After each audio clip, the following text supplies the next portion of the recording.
नमस्कार स्टूडेंट, सरस्वती माँ coaching centre में आपका फिर से स्वागत है। आज हम राजनीतिक विज्ञान के 11th क्लास के ही सेकंड चैप्टर के बारे में बात करेंगे। पहला मैंने आपको करवा दिया है, आप देख सकते हो वीडियो। दूसरे चैप्टर की तरफ चलते हैं। तो सबसे पहले हम दूसरे चैप्टर के बारे में बात करेंगे। भारतीय संविधान में अधिकार अधिकार क्या होते हैं, भारत का संविधान क्या होता है, इसके बारे में मैं आपको पूरा बता चुका हूं। अधिकार, अब बात करते हैं अधिकार क्या होते हैं। हर व्यक्ति को जीने के लिए कुछ अधिकारों की जरूरत होती है। सबसे पहला अधिकार दो प्रकार के होते हैं, मौलिक अधिकार, सामान्य अधिकार। मौलिक अधिकार मूलभूत अधिकार, यानी कि जो बहुत ज्यादा क्या है, जरूरी है। और दूसरा है सामान्य अधिकार। सामान्य अधिकार मतलब जो बहुत ही सामान्य है, जिसकी हमें ज्यादा जरूरत नहीं है। तो सबसे पहले हम बात करेंगे ये अधिकार हमारे लिए जरूरी क्यों है। इस सारे के सारे जितने भी क्वेश्चंस हैं आपके माइंड में जो भी आ रहे होंगे, वो सब हम इसी चैप्टर में क्या करेंगे, कंप्लीट करेंगे। तो ध्यान से सुनना, क्वेश्चन नंबर 1 की तरफ चलते हैं। मौलिक अधिकारों से आप क्या समझते हैं? मौलिक अधिकार भारतीय लोगों के लिए सबसे ज्यादा जरूरी अधिकार है। इनके बिना उनका जीवन संभव नहीं है, और वो अगर जी भी रहे हैं तो उनका जो जीवन है वो बहुत ज्यादा मुश्किलों से गुजर रहा है। इसीलिए भारतीय संविधान में मौलिक अधिकारों का प्रावधान सबसे ज्यादा किया गया है, ताकि हर व्यक्ति अपने जीवन को और ज्यादा बेहतर तरीके से क्या कर सके, जी सके। ये आपका पहला प्रश्न था। अब बात करते हैं मौलिक अधिकारों में कुछ निम्नलिखित बातें शामिल है। मतलब मौलिक अधिकार के अंतर्गत कई सारे ऐसे अधिकार है जो हमारे लिए बहुत ज्यादा क्या है, जरूरी अधिकार है। तो सबसे पहला है जीवन का अधिकार। भारत में रहने वाले हर नागरिक को जीवन का अधिकार है, इसको एक्सप्लेन करना पड़ेगा। नंबर 2, स्वतंत्रता का अधिकार। भारत में रहने वाला हर नागरिक स्वतंत्र रूप से कहीं भी आ जा सकता है, खा पी सकता है, कुछ भी बोल सकता है, लेकिन किसी दूसरे को नुकसान नहीं पहुंचाएगा। समानता का अधिकार। भारत में रहने वाले हर नागरिक के साथ जाति, धर्म, लिंग, शिक्षा, भाषा, जन्म स्थान, संस्कृति या किसी भी आधार पर भेदभाव नहीं किया जाएगा। नंबर 4, अभिव्यक्ति और स्वतंत्रता। अर्थात भारत में रहने वाला हर नागरिक अपनी इच्छा अनुसार अपने बातों को प्रकट कर सकता है, परंतु उससे किसी सामने वाले को क्या नहीं पहुंचनी चाहिए, हानि नहीं पहुंचनी चाहिए। नेक्स्ट पॉइंट है आपका धर्म की स्वतंत्रता का अधिकार। भारत में रहने वाला हर नागरिक अपनी इच्छा अनुसार अपना धर्म मान सकता है, दूसरे का धर्म मान सकता है, या किसी भी धर्म को नहीं मान सकता। ये उसके पास क्या है, अधिकार है। नेक्स्ट है हमारा शिक्षा का अधिकार। शिक्षा का अधिकार मतलब क्या है, भारत में रहने वाला हर नागरिक जो होगा उसको शिक्षा प्राप्त करने का अधिकार है, उसके ऊपर किसी प्रकार की रोक टोक नहीं लगाई जाएगी। नेक्स्ट है स्वास्थ्य सेवाओं का अधिकार। भारत में जितनी भी स्वास्थ्य सेवाएं चल रही हैं, भारतीय नागरिकों के पास अधिकार है कि वे उन स्वास्थ्य सेवाओं का लाभ उठा सकते हैं। नेक्स्ट पॉइंट है आपका सामाजिक सुरक्षा का अधिकार। भारत में हर एक नागरिक को सामाजिक सुरक्षा उपलब्ध करवाई जाएगी। ये जिम्मेदारी किसकी होती है, संविधान की होती है और सरकार की होती है।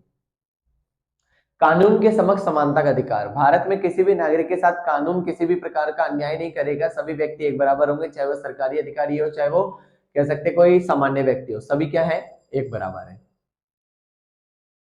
अगला है न्याय प्राप्त करने का अधिकार। भारत में साफ तौर पर बताया गया कि हर व्यक्ति को न्याय प्राप्त करने का संपूर्ण अधिकार दिया गया है। अब सेकंड क्वेश्चन की तरफ चलते हैं, जो भी बहुत ज्यादा क्या है, इंपॉर्टेंट है। मौलिक अधिकारों के महत्व को उजागर कीजिए। मौलिक अधिकार क्यों चाहिए, ऐसी क्या जरूरत पड़ गई इन मौलिक अधिकारों की? तो ये मौलिक अधिकार हमारे को चाहिए क्योंकि ये हमारा अधिकार है, और ये क्यों है वो मैं आपको बताऊंगा। आप भी ध्यान से सुनो और अपने दोस्तों को भी बताओ, ताकि वो भी ये जाने कि हमारे लिए मौलिक अधिकार कितने ज्यादा जरूरी है। नंबर 1, भारतीय संविधान में अनुच्छेद 12 से लेके 35 तक मौलिक अधिकारों का प्रावधान किया गया है, और इसके महत्व को हम इस प्रकार समझ सकते हैं। नंबर 1 की तरफ चलते हैं। ठीक है, व्यक्तिगत स्वतंत्रता की गारंटी। अगर मौलिक अधिकार है तो हम स्वतंत्र नागरिक हैं, हम कहीं भी आ जा सकते हैं, हमारे ऊपर किसी प्रकार की रोक टोक नहीं होगी। ठीक है, चाहे देश में कुछ भी हो रहा हो, लेकिन हमारे ऊपर किसी प्रकार की रोक टोक नहीं होगी। केवल एक समय पर रोक टोक हो सकती है, वो है आपातकाल, इमरजेंसी के टाइम पर। नंबर 2, शोषण के विरुद्ध संरक्षण। भारत में अगर किसी भी नागरिक का शोषण हो रहा है तो मौलिक अधिकार है हमारे पास, मौलिक अधिकार हमें बचाएंगे। क्या है मौलिक अधिकार, ये सारे एक एक करके अभी मैं बताऊंगा आगे के क्वेश्चन में। लेकिन अभी हमारे साथ किसी भी प्रकार का शोषण नहीं होगा, और उस शोषण से बचाने का कार्य किसका होगा, मौलिक अधिकारों का। नेक्स्ट है लोकतंत्र को मजबूत करना। भाई मौलिक अधिकार हमारे लोकतंत्र को मजबूत करता है, क्योंकि लोगों के पास जब अधिकार होते हैं ना, तो उससे पूरे देश का लोकतंत्र भी क्या होता है, मजबूत होता है। और अगला है व्यक्तिगत विकास। इन मौलिक अधिकारों के माध्यम से हर व्यक्ति अपना संपूर्ण रूप से क्या कर सकता है, विकास कर सकता है, उसके ऊपर किसी प्रकार की रोक टोक नहीं होगी। अगले पॉइंट की तरफ चलते हैं, राष्ट्रीय एकता और अखंडता। तो साफ तौर पर बताया गया कि भारत में मौलिक अधिकार इसलिए जरूरी है ताकि देश के बीच में एकता बनी रहे और लोग आपस में बिल्कुल भी ना लड़े, क्योंकि अगर लोग आपस में लड़ेंगे तो देश का क्या हो जाएगा, बंटवारा हो जाएगा। तो ये क्वेश्चन भी आपका क्या हो चुका है, फिनिश हो चुका है। अब नेक्स्ट क्वेश्चन की तरफ चलते हैं, जिसे कहते हैं अधिकारों के घोषणा पत्र से आप क्या समझते हैं। ध्यान से सुनना, बहुत मुश्किल नहीं, बहुत आसान है।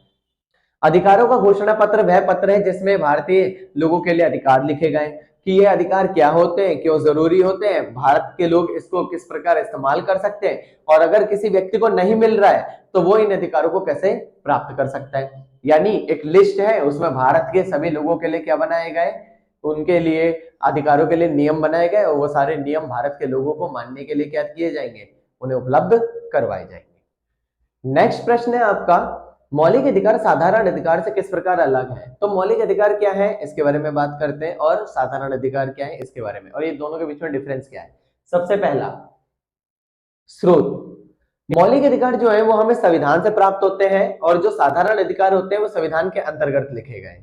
ठीक है, मतलब कि जो मौलिक अधिकार है वो संविधान से प्राप्त है, और संविधान सबसे मेन है, और जो साधारण अधिकार है वो सरकार भी बना सकती है, वो छोटे मोटे नियम होते हैं। दूसरा है महत्व। मौलिक अधिकार बहुत ज्यादा जरूरी अधिकार है, क्योंकि इससे व्यक्ति का जीवन जुड़ा होता है और व्यक्ति को स्वतंत्र रूप से जीवन जीने के लिए ये जरूरी है। और दूसरा है जिसे कहते हैं साधारण अधिकार, वो सामान्य अधिकार है, उसमें व्यक्ति के अधिकारों को अगर थोड़ी बहुत छूट भी हो जाती है तो उससे कोई दिक्कत नहीं होती, लेकिन मौलिक अधिकारों में बिल्कुल भी छूट नहीं होनी चाहिए। नेक्स्ट है उल्लंघन। मौलिक अधिकारों का कभी भी उल्लंघन नहीं किया जा सकता, लेकिन साधारण अधिकारों का उल्लंघन किया जा सकता है।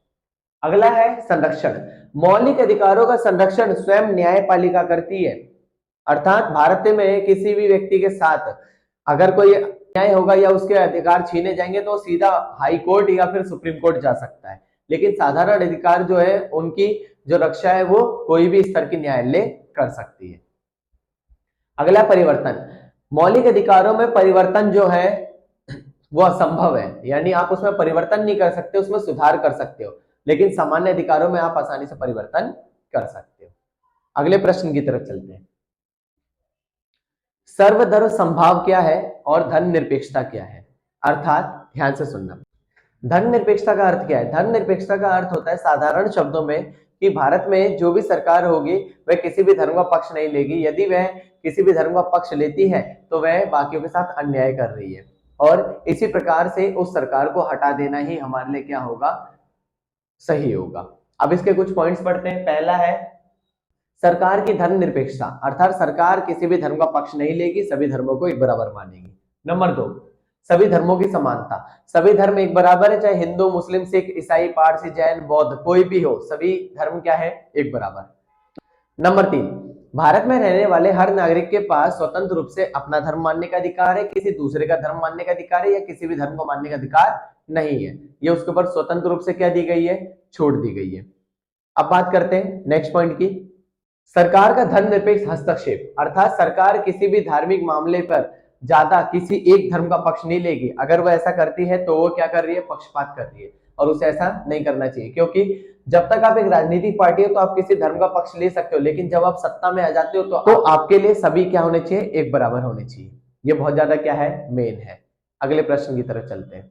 अब ये जो प्रश्न है ये आपका सबसे इंपॉर्टेंट है, क्यों, क्योंकि इसमें मौलिक अधिकारों के बारे में बात की गई है। मौलिक अधिकार क्या होते हैं, तो सबसे पहले हम बात करेंगे भारतीय संविधान में कौन कौन से मौलिक अधिकारों का प्रावधान किया गया है। आप पहले ये बात ध्यान से सुनिए, भारतीय संविधान में 7 मौलिक अधिकार थे, परंतु सन 1975 में हमारा जो 7वां मौलिक अधिकार था, जिसे संपत्ति का अधिकार कहा जाता है, उसे मौलिक अधिकार से हटा के सामान्य अधिकार में क्या कर दिया गया है, परिवर्तित कर दिया गया है। तो एक एक करके मौलिक अधिकारों के बारे में बात करते हैं। ये जो मौलिक अधिकार है भारतीय संविधान के भाग 3 में वर्णित है, जिसमें अनुच्छेद 12 से लेकर 35 तक में इसमें क्या किया गया है, वर्णन किया गया। तो सबसे पहला अधिकार है जिसे कहते हैं समता का अधिकार या समानता का अधिकार, दोनों का मतलब एक है। अनुच्छेद 14 से लेकर 18 तक समानता के अधिकार का वर्णन किया गया है, इसी के बारे में हम क्या करेंगे, बात करेंगे। तो समानता का अधिकार क्या होता है, भारत में रहने वाले हर नागरिक के साथ जाति, धर्म, लिंग, शिक्षा, भाषा, जन्म स्थान या फिर संस्कृति के आधार पर भेदभाव नहीं होगा, और यदि ऐसा होता है तो उसको क्या कर दिया जाएगा, समाप्त कर दिया जाएगा, या फिर न्यायपालिका उस व्यक्ति को दंड देने का प्रावधान करेगी। तो इसके अंतर्गत कुछ पॉइंट है। सबसे पहला, कानून के समक्ष समानता।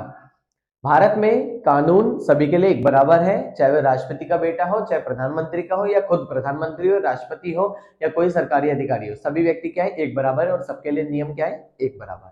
नंबर 2, जाति, धर्म, लिंग, भाषा के आधार पर समानता। भारत में रहने वाले किसी भी नागरिक के साथ जाति, धर्म, लिंग, भाषा के आधार पर भेदभाव नहीं होगा, और अगर ऐसा होता है तो न्यायपालिका में जाकर वो क्या कर सकता है, मांग कर सकता है। नंबर 3, समान अवसर। भारत में रहने वाले हर नागरिक को समान रूप से आगे बढ़ने का मौका मिलेगा और हर प्रकार के कार्य को करने का संपूर्ण अवसर प्राप्त होगा। उसे जाति के आधार पर, रंग के आधार पर, भाषा के आधार पर, जन्म स्थान के आधार पर, संस्कृति के आधार पर रोका नहीं जाएगा। नंबर 4, सामाजिक और आर्थिक समानता। भारत में रहने वाला जो भी नागरिक होगा उसे आर्थिक रूप से और सामाजिक रूप से आगे बढ़ने का समान अवसर प्राप्त होगा।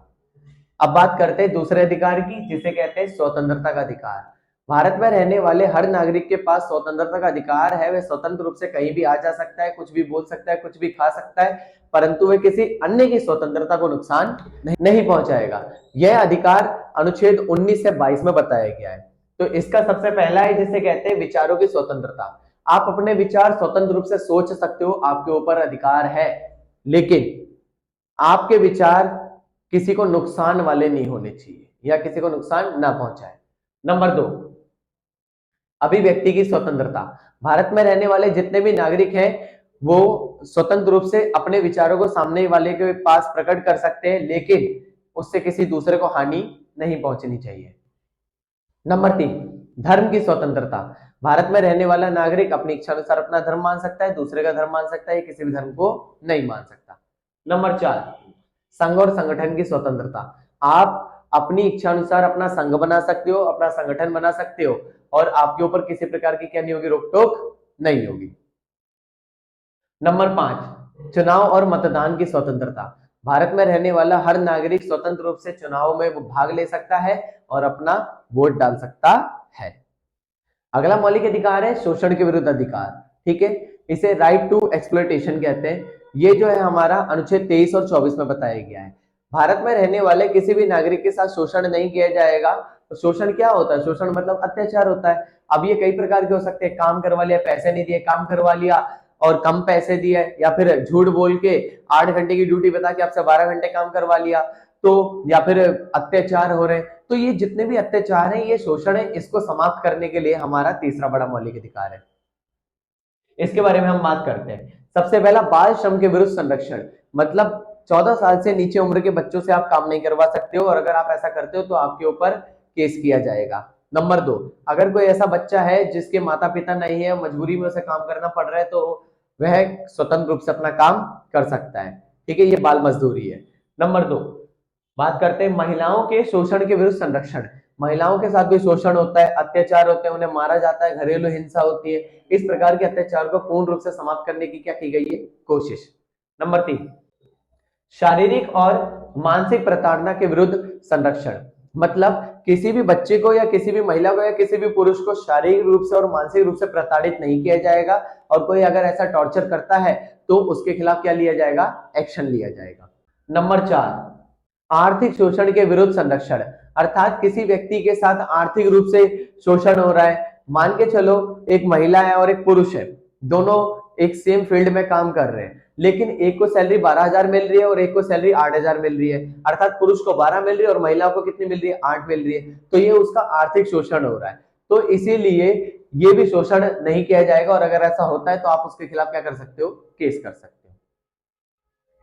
अगला है जिसे कहते हैं यौन शोषण के विरुद्ध संरक्षण। आप सबको पता है कि हमारे देश में क्या पूरे विश्व में देख लो, जो रेप के केसेस है वो धीरे धीरे करके बढ़ते जा रहे हैं। तो महिलाओं के साथ यौन शोषण होता है, और जिस वजह से उनके ऊपर क्या लगाई गई है, रोक लगाई गई है कि अगर किसी के साथ ऐसा होता है तो मौलिक अधिकार के तहत उनको संरक्षण दिया जाएगा और उस व्यक्ति को सजा दी जाएगी। चौथा बड़ा मौलिक अधिकार है धार्मिक स्वतंत्रता का अधिकार। ठीक है, right to freedom of religion, अर्थात साफ तौर पर बताया गया है, अनुच्छेद 25 से लेकर 28 तक में बताया गया है क्या? भारत में रहने वाला हर नागरिक स्वतंत्र रूप से अपना धर्म चुन सकता है, किसी दूसरे का धर्म चुन सकता है या किसी भी धर्म को नहीं चुन सकता।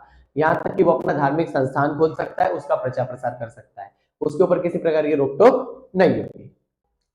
इसके अंतर्गत कुछ पॉइंट है। सबसे पहला, धर्म परिवर्तन की स्वतंत्रता, आप अपनी मर्जी से अपना धर्म बदल सकते हो, आपके ऊपर रोक टोक नहीं है।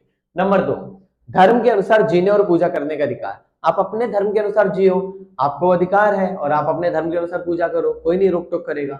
नंबर 3, धार्मिक शिक्षा और प्रचार की स्वतंत्रता, आप धर्म की शिक्षा प्राप्त करो और उसके साथ साथ उसका प्रचार प्रसार भी करो। नंबर 4, धार्मिक संगठनों और संस्थानों की स्थापना, आप अपना धार्मिक संस्थान खोल लो, संगठन बना लो, आपके पास अधिकार है, आप उसे बहुत ज्यादा मात्रा में क्या कर सकते हो, बढ़ा सकते हो।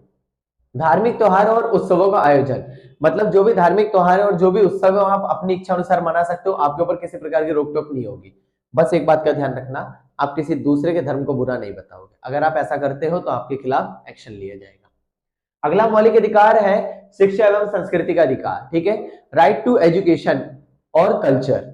सीधी सी बात है, शिक्षा और संस्कृति का अधिकार क्या है? भारत में रहने वाला हर नागरिक शिक्षा प्राप्त कर सकता है, उसके पास अधिकार है और उसके पास कोई भी रोक टोक नहीं होगी कि मतलब उसे कोई शिक्षा से वंचित रखेगा।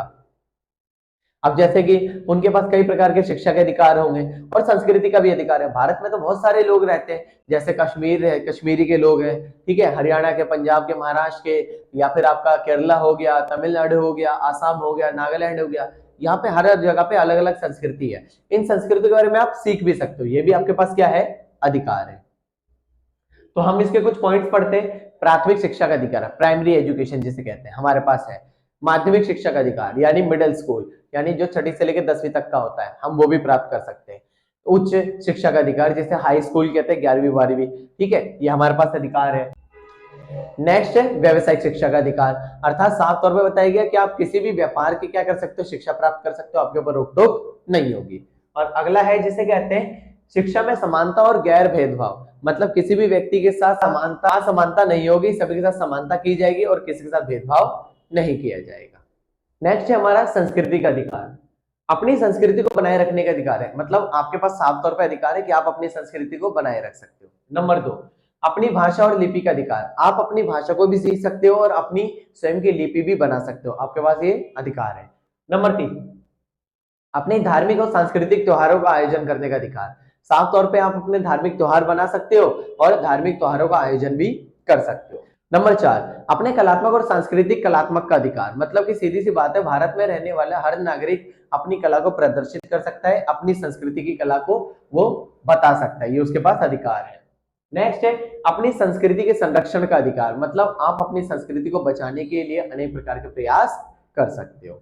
ये हमारे 5 बड़े मौलिक अधिकार थे और जो छठा मौलिक अधिकार है वो सबसे ज्यादा अधिकार है, ठीक है, इसे राइट टू कॉन्स्टिट्यूशनल रेमेडीज कहते हैं, अर्थात साफ तौर पर बताया गया है कि संवैधानिक उपचारों का अधिकार। पहले ध्यान से सुनो, ये है क्या? भारत में जितने भी नागरिक रहते हैं उन सबके पास 6 मौलिक अधिकार है। 6 में से अगर कोई व्यक्ति ऐसा है जिसके पास 5 में से कोई भी एक अधिकार नहीं है, तो छठा मौलिक अधिकार उसके पास भारत में जन्म लेते ही होता है और उस अधिकार के तहत वो अपने 5 मौलिक अधिकारों की क्या कर सकता है, मांग कर सकता है, या 5 में से किसी भी एक अधिकार की मांग कर सकता है जो उसके पास नहीं है, ठीक है। तो इसके बारे में हम बात करेंगे। सबसे पहला कानूनी उपचार, आपके साथ किसी भी कानून के आधार पर अपराध मतलब गलत हो रहा है तो आप क्या कर सकते हो, इस अधिकार के तहत अपना कानूनी उपचार करवा सकते हो। नंबर 2, संवैधानिक उपचार, संविधान स्वयं आपके लिए प्रावधान करेगा कि आपके इस केस में क्या होना चाहिए, आपका जो मौलिक अधिकार छीना गया है उसको पूरा उसे वापस दिलाने की क्या करेगा, कोशिश करेगा। अगला है प्रशासनिक उपचार, नागरिकों के लिए जो पूरा प्रशासन बनाया गया है, पुलिस वाले वगैरह है, ये सब क्या करेंगे, आपको अधिकार दिलाने की कोशिश करेंगे। अगला है राजनीतिक उपचार, जितने भी हमारे राजनेता वगैरह है ये सब भी क्या करेंगे, हर व्यक्ति को उनके अधिकार दिलाने की कोशिश करेंगे अगर उनसे वो अधिकार क्या किए गए, छीने गए तो। मौलिक अधिकार आपका खत्म हो चुका है। अब नेक्स्ट क्वेश्चन की तरफ चलते हैं, ठीक है। बंदी प्रत्यक्षीकरण लेख क्या है?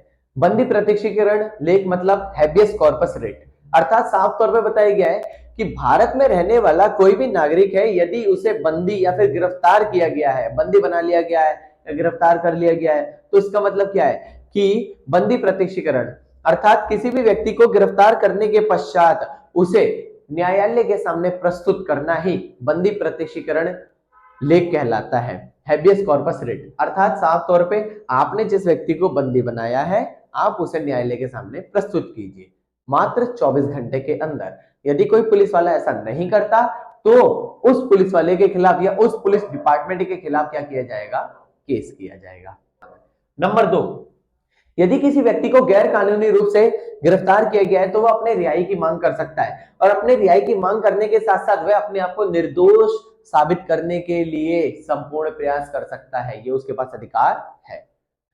नंबर 3, इस लेख के तहत न्यायपालिका यह देखती है कि जिस व्यक्ति को गिरफ्तार किया गया है क्या उसे गिरफ्तार करना वैलिड है, और अगर वो वैलिड होता है तो उसके खिलाफ क्या किया जाता है, उसके खिलाफ एक्शन लिया जाता है। अगर वो वैलिड कारण नहीं होता, यानी कि वो कह सकते हैं कोई भी मुख्य कारण नहीं है, तो उसे तुरंत रिहा करने का आदेश दे दिया जाएगा। नंबर 4, अगर किसी व्यक्ति को अवैध रूप से हिरासत में ले लिया गया है और उसके साथ अत्याचार किया गया है, तो उसे, अगर वह निर्दोष है तो उसे तुरंत रिहा करने का अधिकार दिया जाएगा और उसके सम्मान का संपूर्ण क्या किया जाएगा, ध्यान रखा जाएगा। अब अगला प्रश्न है, परमादेश लेख क्या है? मंडामस रिट, अर्थात परमादेश लेख का मतलब क्या होता है? इसका मतलब यह होता है कि यदि न्यायालय ने कोई आदेश दिया है तो उसके ऊपर दोबारा से आदेश देना, इसी को परम आदेश या फिर परमादेश कहा जाता है। इसके बारे में हम बात करते हैं एक एक करके। परमादेश लेख वह लेख होता है जिसमें यदि न्यायपालिका द्वारा किसी संस्था या किसी व्यक्ति को कोई भी आदेश जारी किया गया है और वह उसका पालन नहीं कर रहे हैं तो वह उसके ऊपर परम आदेश जारी कर सकते हैं और उनको वो कार्य करने के लिए बाधित कर सकते हैं। तो कुछ कुछ पॉइंट्स है, पढ़ते हैं इसके बारे में। तो पहले में साफ तौर पर बताया गया है कि जो भी व्यक्ति है उसके जो भी नियम होंगे, जो भी कायदे कानून होंगे, उसको वो पालन करना पड़ेगा, और अगर वो ऐसा नहीं करता है तो उसके ऊपर परम आदेश जारी किया जाएगा और उसको मजबूर किया जाएगा कि आप ये कार्य पूरा करो। नंबर 2, यदि कोई संस्था और कोई व्यक्ति अपने कार्यों का निर्वहन नहीं कर रही है, अर्थात नहीं मान रही है, तो इस रिट के तहत आपको क्या किया जाएगा, आपको वो कार्य करने के लिए मजबूर किया जाएगा कि आप अपने कर्तव्यों का पालन करो, अर्थात आपसे आपकी नौकरी छीन ली जाएगी। नंबर 3, यदि कोई सरकारी संस्था या कोई व्यक्ति अपने कार्यों को पूरा करने में असमर्थ हुआ है तो उसको उस कार्य को करने के लिए वह दोबारा प्रयास करने का क्या देगी, मौका देगी। नंबर 4, परमादेश लेख एक महत्वपूर्ण लेख है। इसके अंतर्गत साफ तौर पर बताया गया कि कोई भी अधिकारी अगर अपने कर्तव्यों का निर्वहन नहीं करेगा तो उसे इनको मानना जरूरी होगा, और यदि वह ऐसा नहीं करते तो सरकार या फिर न्यायपालिका उनके ऊपर क्या लगाएगी, प्रतिबंध लगाएगी। अगला है निषेध आदेश से आप क्या समझते हैं? निषेध आदेश का मतलब क्या होता है, किसी कार्य के लिए मना करना। ठीक है, ध्यान से सुनना। सबसे पहला, निषेध आदेश वह आदेश होता है जिसके अंतर्गत साफ तौर पे बताया गया है कि यदि कोई व्यक्ति और कोई संस्था कोई अनुचित कार्य करने जा रही है तो न्यायपालिका को अगर इसके बारे में पहले से पता चल जाता है तो वो उनके ऊपर रोक लगाती है। मान के चलो आप जैसे कुछ झुग्गी झोपड़ी वाले इलाके हैं, अब उस पे सरकार क्या कर रही है, उनको हटाने का प्रयास कर रही है। अगर वो उनको हटाएगी तो क्या होगा, उन झुग्गी झोपड़ी वाले लोगों के लिए उनका जीवन क्या हो जाएगा, पूरी तरीके से बर्बाद हो जाएगा, और इसी के ऊपर पूरी तरीके से क्या लगाई गई है, रोक लगाई गई है। इसी के बारे में हम यहाँ पर बात करेंगे। तो अगर कोई ऐसा कार्य करने जा रहा है तो न्यायपालिका उसके ऊपर क्या लगाएगी, रोक लगाएगी। इसी को निषेध आदेश कहा जाता है। नेक्स्ट है आपका निषेध आदेश एक कानूनी प्रक्रिया है जो किसी भी व्यक्ति को या संस्था को कोई विशिष्ट कार्य करने से रोकता है। मतलब अगर वो कोई अनुचित कार्य कर रही है, तो अनुचित मतलब कोई गैर कानूनी या फिर कोई गलत कार्य कर रही है संस्था या कोई व्यक्ति, तो उसके ऊपर क्या लगाई जाती है, रोक लगाई जाती है। अगला प्रश्न है अधिकार पक्ष से आप क्या समझते हैं? अधिकार पक्ष का मतलब क्या होता है, ध्यान से सुनिए। अधिकार पक्ष एक कानूनी प्रक्रिया है जिसके अंतर्गत साफ तौर पर बताया गया है कि सरकार या न्यायपालिका आपसे प्रश्न कर सकती है कि आप किस अधिकार के तहत इस पद पर कायम हो। अब देखो आपको समझ नहीं आएगा, मैं आपको बताता हूं। मान के चलो कोई एक सरकारी अधिकारी है, उसे जॉब से निकाल दिया गया है, और जब उसे जॉब से निकाल दिया गया है और वो फिर भी अगर जॉब पर आ रहा है तो सरकार और न्यायपालिका उससे पूछ सकती है कि आप किस अधिकार के तहत उस कार्य को कर रहे हो जबकि आपको सस्पेंड किया गया या फिर आपको जॉब से निकाल दिया गया है। इसी को सीधी सी बात है, आपको सरकारी पद से हटा दिया गया है। लेकिन अब आप उस पद पे कायम हो और आप गैर कानूनी रूप से कार्य कर रहे हो, तो आपसे पूछा गया और आपको जवाब देना पड़ेगा। और जवाब नहीं दे पाओगे तो सरकार आपको पूर्ण रूप से क्या कर देगी, हटा देगी। अधिकार पक्ष लेके यही है जिसमें आपसे क्या किया जाता है, पूछा जाता है।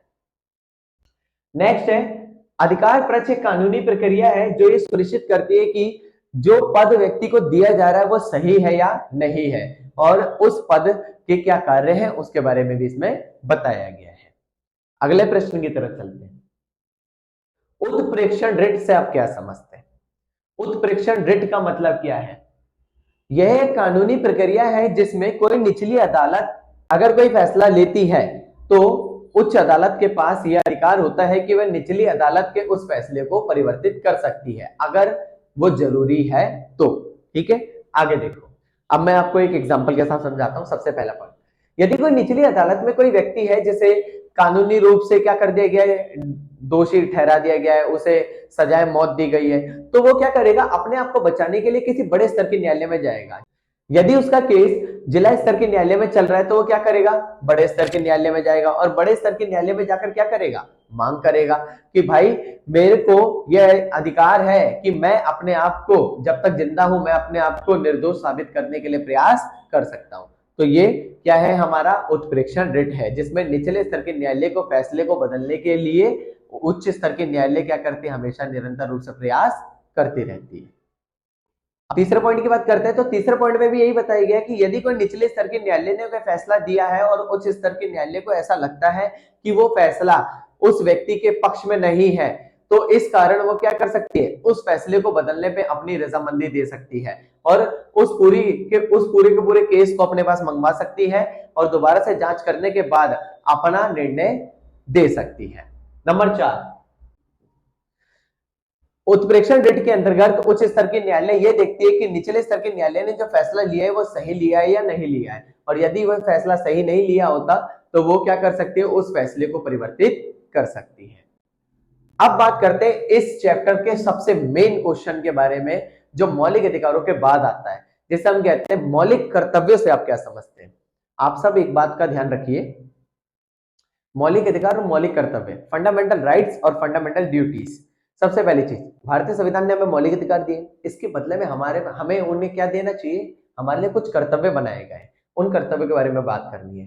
तो भारतीय संविधान के 51A अनुच्छेद 51A में साफ तौर में बताया गया है कि हमारे 11 मौलिक कर्तव्य हैं और उन मौलिक कर्तव्यों के बारे में हम क्या करेंगे, पढ़ेंगे। सबसे पहला, संविधान के नियमों और आदर्शों का पालन करना। संविधान के अंतर्गत जो भी नियम बनाए गए हैं उन सारे नियमों को हमें क्या करना है, मानना है और उसका पालन करना है। नंबर 2, देश की एकता और अखंडता को बनाए रखना, यानी देश की एकता को बनाए रखा जाएगा, अखंडता को बनाया जाएगा और उस पर कोई रोक टोक नहीं होगी। नंबर 3, देश की संप्रभुता और अखंडता को एक साथ रखना, यानी देश में हम स्वयं के ऊपर राज करें। संप्रभुता का मतलब होता है स्वयं का राज, यानी हम स्वयं के ऊपर राज करें और हमारे देश को कोई भी तोड़ ना सके।